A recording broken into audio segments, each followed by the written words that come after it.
Welcome to 1000 Why Questions. Here we dig into everyday mysteries you've always wondered about. You buy a pair of running shoes online. Nothing fancy, just something to get you moving again. You close the tab, feel productive for once, and go make a cup of coffee. Later that night, you open YouTube, and there they are. Ads for the exact same shoes, same color, same brand. Almost like your phone is saying, "You sure you don't want another pair?"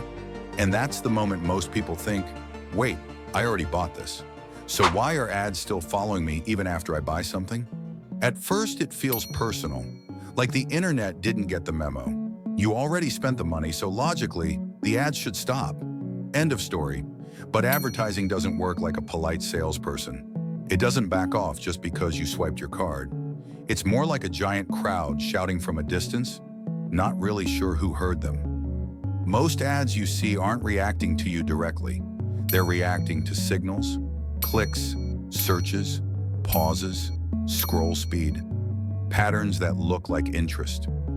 When you search for those running shoes, you didn't just tell one website. You left digital footprints across dozens of systems. Think of it like walking through fresh snow. Even after you go inside, your footprints stay outside. Ad systems see those tracks and assume, this person is still walking this way. And here's the key part. Many platforms don't know you actually bought the item. They only know you looked interested. When you shop on Amazon or Target, that purchase confirmation mostly stays inside that company. Facebook, Google, TikTok, they don't get a receipt saying, mission accomplished. So from their perspective, you're still in the almost convinced stage. And that's the most valuable stage of all. This is why ads tend to cluster around moments in your life. Looking for an apartment? Suddenly it's moving boxes and couches. Planning a road trip? Gas apps, hotels, sunglasses, car chargers.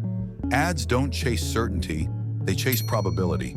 And once you fall into a category, it takes time to escape it. But that's just the surface explanation. Underneath it is something deeper and a little unsettling about how modern advertising actually thinks. To understand this, we need to talk about behavioral targeting. Researchers at places like Harvard and Stanford have studied how small digital behaviors can predict future decisions with surprising accuracy. They found that just a handful of actions, what you search, what you hover over, what you ignore, can predict purchases better than direct surveys.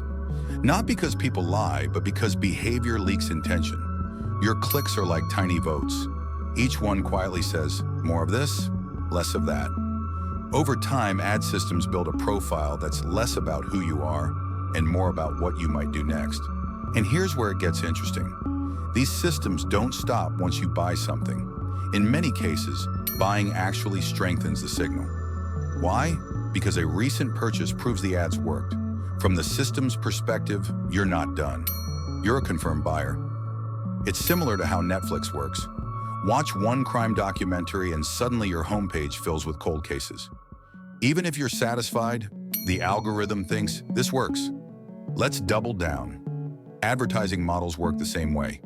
Buy running shoes and the system may assume you've entered a fitness phase. That leads to ads for socks, smartwatches, protein powder, gym memberships, even marathon signups. Research discussed by Stanford scientists shows consumer profiles don't reset after purchases.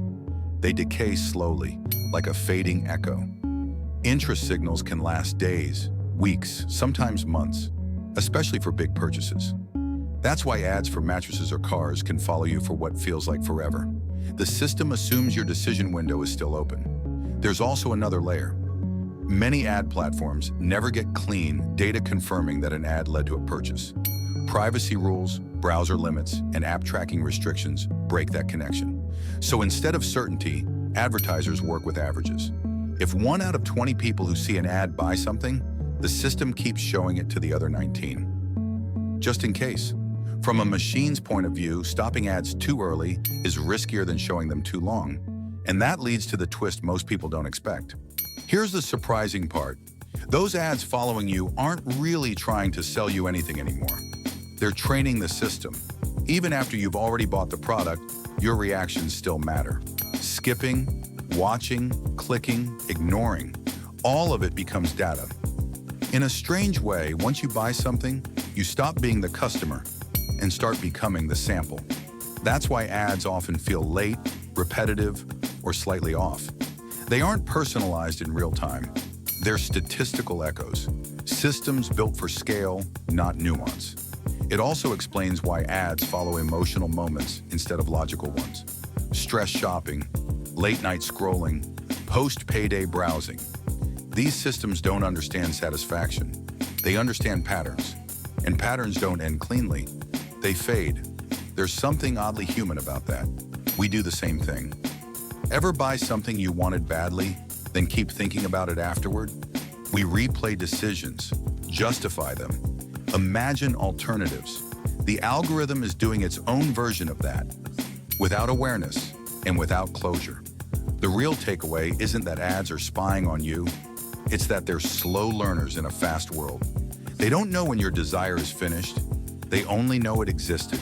So when an ad pops up for something you already own, it's not mocking you.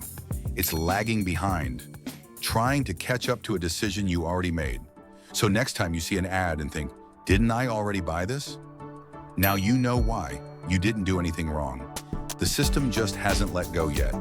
Your interest left a trail, and it takes time for that trail to disappear. And maybe that's a reminder. In a world run by algorithms, clarity comes slower than curiosity. If you enjoy small, everyday science like this, subscribe and stay curious. We hope you enjoyed this episode of 1000 Why Questions.